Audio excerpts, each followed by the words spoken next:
All right, man, every time I say this, people go crazy and they always got something to say. But guess what? All that chit chat, it's gonna get you hurt. Blah, blah, blah, blah, blah, blah, blah, blah. All of that. No, I'm just playing, really, though. I'm about to tell you why Jared Leto's Joker is the GOAT.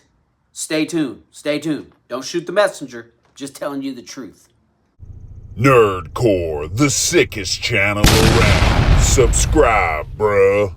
This might just be a personal preference, but it looks like he was modeled after some of my personal favorite comic book versions of the Joker, specifically the Scott Snyder and Greg Capullo Joker. To me, that was always the craziest, most savage Joker in the comics, and it was the best looking Joker. I just like that, you know, real evil looking face, the slick back hair, more clown prince of crime rather than just straight up clown. And also, it reminded me of the Grant Morrison Batman Rest in Peace Joker, which was a straight up psycho, similar look. If you think of Clown Prince of Crime, this is what this motherfucker was, dude. He was a psychopath, a killer, a crazy guy, but he wasn't just so crazy, out of control madman. He was like a dude with an actual, like, criminal empire and, like, a fucking mafia boss / psycho killer clown. Also, his personality was very similar to another Grant Morrison Joker, and that was at Arkham Asylum, dude. The borderline fruitiness of him, maybe that scares some of you guys if you're homophobic, but Joker was kind of, he was very flamboyant and played around with things that would make a macho man uncomfortable in that comic book, and he did in these movies too, man. And he was just really strange and unsettling in a lot of different ways, and it reminded me specifically of the Grant Morrison, Scott Snyder type of Jokers, not only with the way the character was played, but also with the artwork. A lot of people's go-to thing is to trash the look, the fact that he had tattoos and, the different costumes and all that kind of stuff.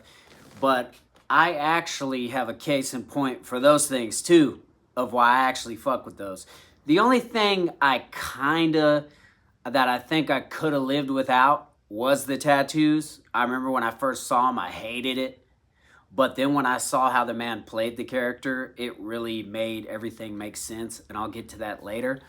But even if you hate the way he looks and everything else, you can't act like this ain't the only Joker we had that seemed like so deranged, like he had multiple personalities, multiple voices, multiple laughs. He had that that one that everybody makes fun of, that drawn out like Hammer horror film fucking creepy laugh, and then that laugh when he's in the helicopter shooting the gold AK.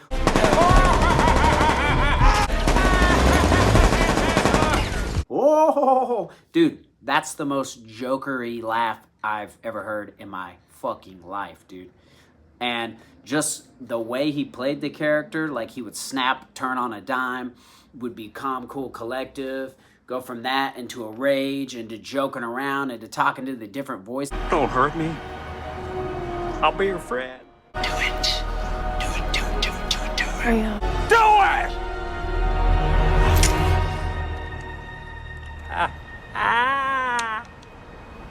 If you weren't so crazy, I'd think you were insane. And shit.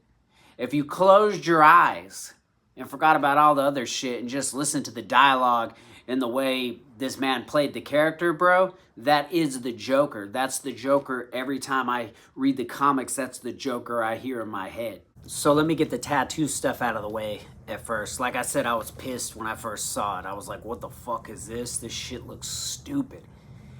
But upon doing some research and reading back, he actually at one point did have tattoos in the comics. It was kind of a hated run of Batman, but I went and read the shit, and the stories were pretty dope to me. He was a psycho, and he actually like killed a lady of the night or something in it. But anyways, he was putting his shirt back on. He had a huge Yakuza style dragon tattoo on his back. So yeah, man, could have lived without the tattoos, but he has had tattoos in the comics before.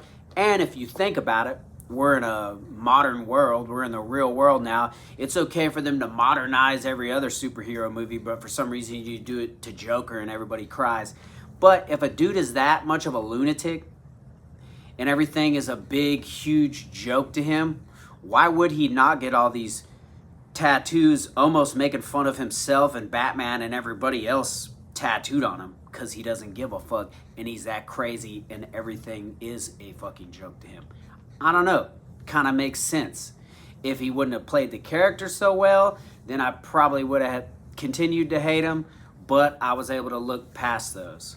Another complaint people have is the grill, which actually, dog, that was not supposed to be a grill. That was not for vanity.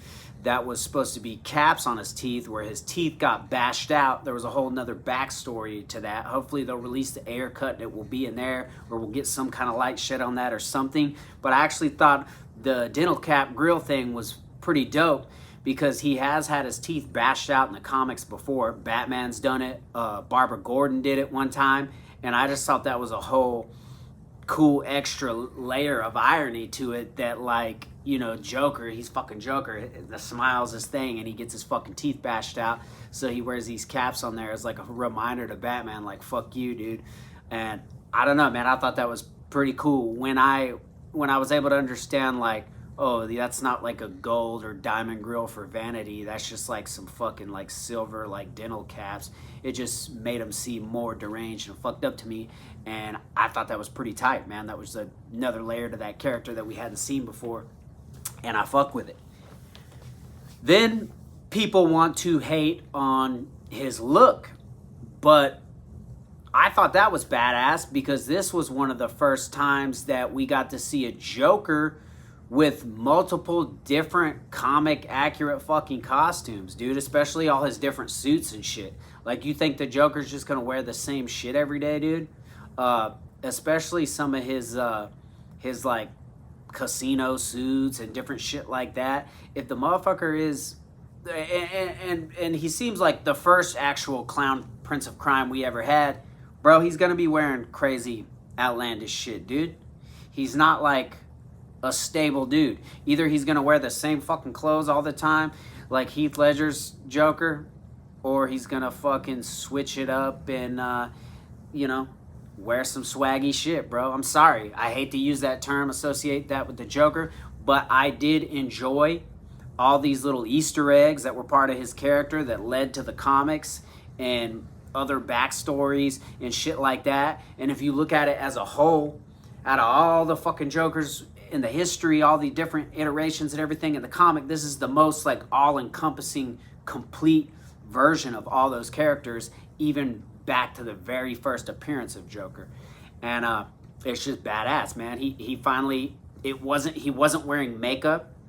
He had the fucking bleached skin and the green hair from falling into a vat of chemicals, like his fucking origin story, which I thought was dope. Way more comic accurate than people want to give him credit for. And I think, you know, the crappy cut of Suicide Squad that came out and the tattoos is what really fucked everybody up. But I'm telling you, this man is the most comic accurate Joker. If you're looking at all depictions of Joker throughout history and the way that the man plays the character with a touch of insanity that no other actor ever has. Which my second favorite Joker would be Heath Ledger. He was fucking badass, but that was a total different take on the Joker. It was like a realistic take on the Joker. This was a modern but accurate to the history of the comic take on Joker, and dude, we're gonna get to this in a minute, but the dialogue between Batman and Joker in the nightmare scene and Zack Snyder's Justice League alone makes him the best Joker of all time. That level of shit talking,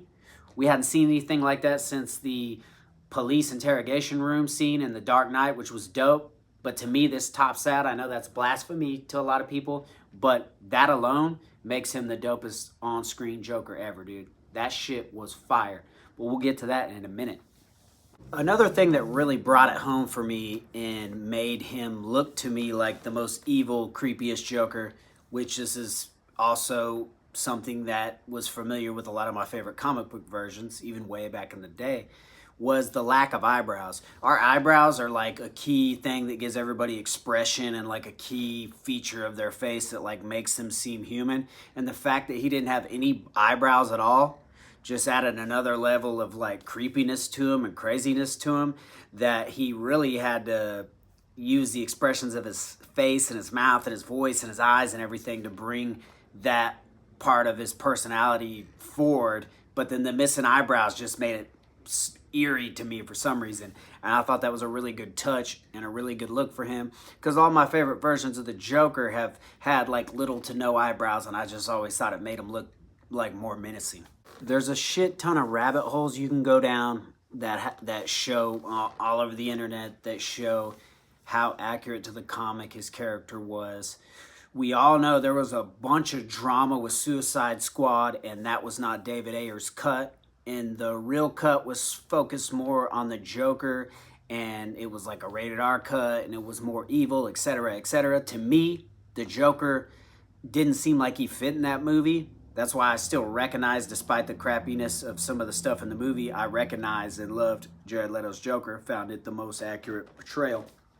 And there's all kind of conspiracy theories out about that. Hashtag release the Ayer cut. Hopefully we get a Ayer cut of the Suicide Squad release so we can see more of this Joker. And that gets me to this, man. Zack Snyder's Justice League, man. I never really cared about the Justice League, dude. I like Batman, I like the Joker, but I never really cared about the Justice League. Zack Snyder's Justice League, that dark depiction of the Justice League, that shit was badass. But him bringing back Joker in the end for the Nightmare Joker thing, I thought I was going to be mad, man, because of the whole look was changed. But it being his hair's grown out, I don't know what happened to his tattoos, whatever, dude. Like I said, I could have lived without him. But this post-apocalyptic Joker, his teeth are just at this point straight rotted out and black. I thought that was dope. The long hair, the hospital gown, the gloves, the fucking bulletproof vest with all the bloody cop badges on it from all the cops that he collected them from that he killed. That's a hella Joker thing to do. That is something only the Joker would do. Badass. And the dialogue between him and Batman, the level of shit talking and the nerves that they struck with each other. Bruce.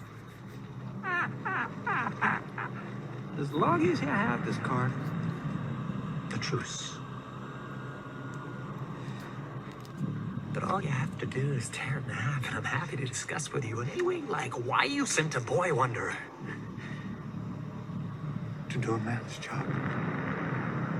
On the fucking, deepest levels of Harley Quinn dying, Robin dying, him shooting out that card, a truce, Bruce. All that shit, dude.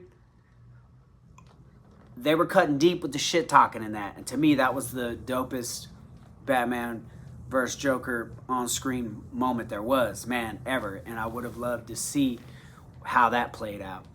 But overall, man, I know this probably is not going to change anybody's mind. Maybe it will.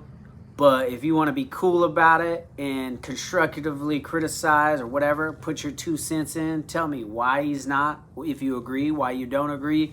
Throw it in the comments, man. Let me have it. But I just really, man, honestly think Leto was the best Joker, and I would love to see him again. But I appreciate y'all watching. Peace.